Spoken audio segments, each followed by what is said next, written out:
I was going through some of his write-ups, and he was talking about his background, about where he came from. And I think part of that impacted a lot on him, which we wouldn't have noticed at that point because we just brought them up just like kids.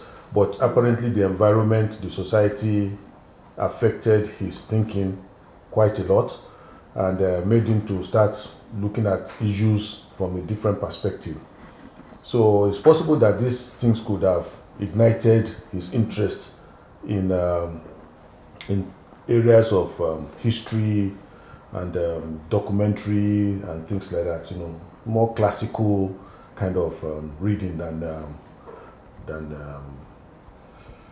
just fun. All a misunderstanding and was meant only as a joke. Please don't think it's hilarious. The teacher held his paper up with the victim's name on it, positing that he's gonna have a hit on that student. People say they do something in this. Me and Kwame have always been close right from young. My parents always, instilled closeness between the siblings, right? So it's me and my brother being the boys. We've always just, kind of formed a bond right from right from young. But I mean, he's obviously a very talented guy. The thing about him is that he's always looking to learn new stuff. And so, I mean, what I do is personally, I love to read, so I'm always reading stuff all over the place. So whenever I read something interesting, I call him up and I'm like, have you heard of this, this story? And then we talk about it and we argue about it. I guess he comes up with poetry off of that. he puts it into good words, I should say. We really, really, really give great thanks to God. Although to be honest with you, we as the parents, we were taken aback because maybe when you have your child right under you probably see him in a different way from how the public see him and appreciate him. Most of the time, we don't even know he had gone for some shows. He just come back and tell us, oh, I have a show today or I have a show tonight. And it's like, why didn't you invite us for the show? But it's like, oh, maybe if mommy and daddy is at the show, I might not be able to be my true self. I practice my poetry when I drive. That's what I do. So, what usually, this girl driving like she's crazy. Like when I'm, usually when I'm driving somewhere, I keep reciting my poetry to myself, like when the music is not on, just to for practice or whatever, to remember. Yeah. But architecture building, that was that was where it all started. That was at the Azarelli building, where that's where I did my thesis. So I just where the painting was at right now. That's where my old office used to be. So it was really nice going back in there. I haven't been back there a couple of months. So that was nice.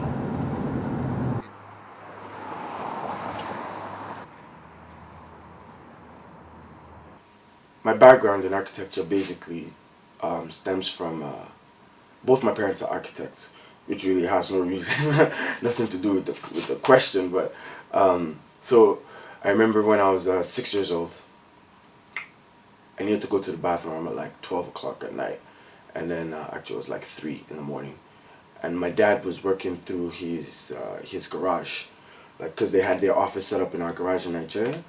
And so I opened the door and then he was building this model. And the moment I saw that model, I was like, this is what I want to do. I want to be an architect. Anyway, so I did my undergrad and my master's at Carleton University. And then it was actually during one of my, I was about to finish my undergrad and I needed one more credit. So I took a painting workshop from Carleton. And then that's where my prof brought out the painting in me.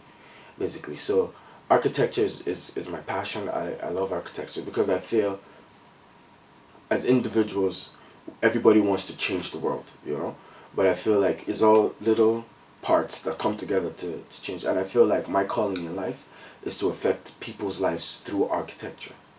So a lot of my architecture direction is towards what I like to call like humanitarian architecture.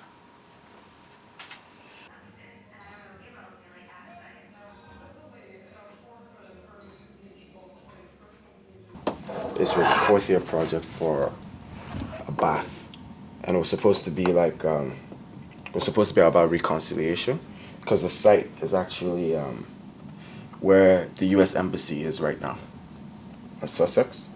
So it was supposed to be the union between like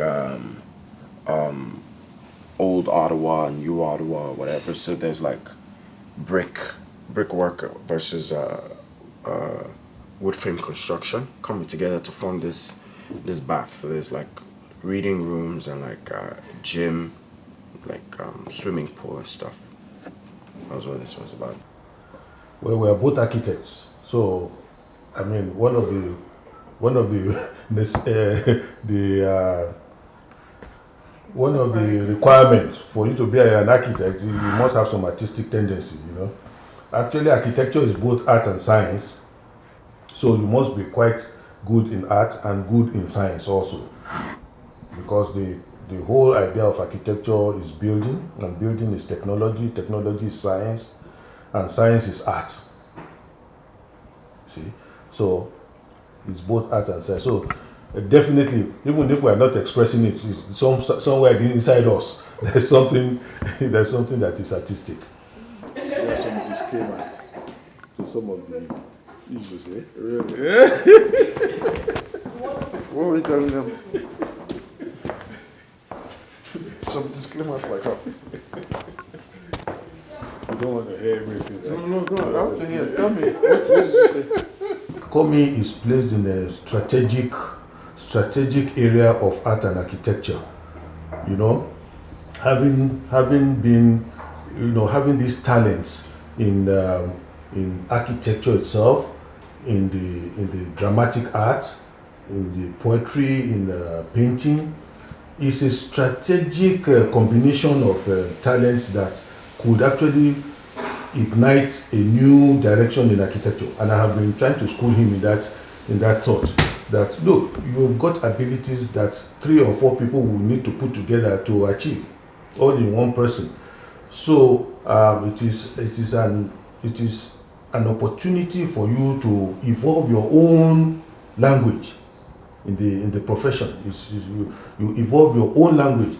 You can bring your painting and your poetry into your architecture and bring it alive, and engaging the society in it and allowing them to appreciate all this stuff within your works. My architecture thesis got nominated for Canadian Architect Student Award for Excellence last year. This year, actually. It didn't win, but I got nominated, and the whole thesis was about redesigning. It was called Improvisation Architecture, which was basically about readdressing slum eradication issues in Africa, in Nigeria, especially in Lagos State. So basically, just a brief overview of what that is about is that in Lagos State, Lagos has been identified as going to be the 3rd largest city in the world by 2015.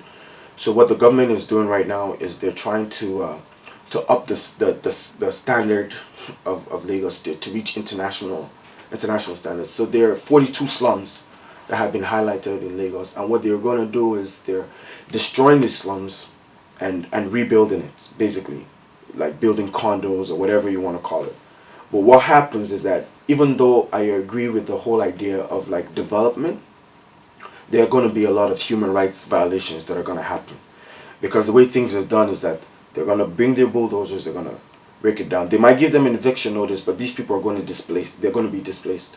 So what my whole thesis was about was readdressing that whole eradication issue. So the whole thesis was about designing a system where the shanty towns and the shacks are basically destroyed, but the debris is used to build new structures where the present inhabitants can stay in.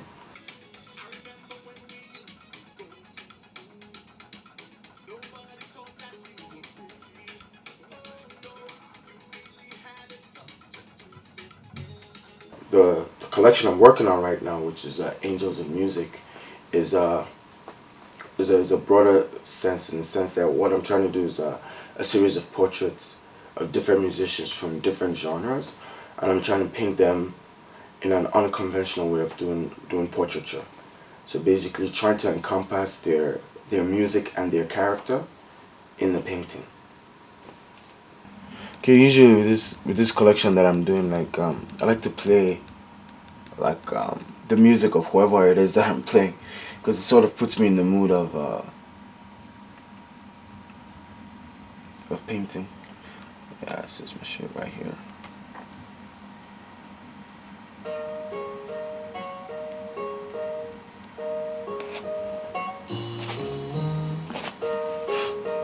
This particular collection that I'm working on now, these portraits, I deliberately decided not to have the exhibition in a gallery, because I wanted to open up the view to a bigger general public. It's not about sales, it's about showcasing the art. So I'm going to be having it at the National Art Center. I wanted it in a big venue where people can come and see it and enjoy some music.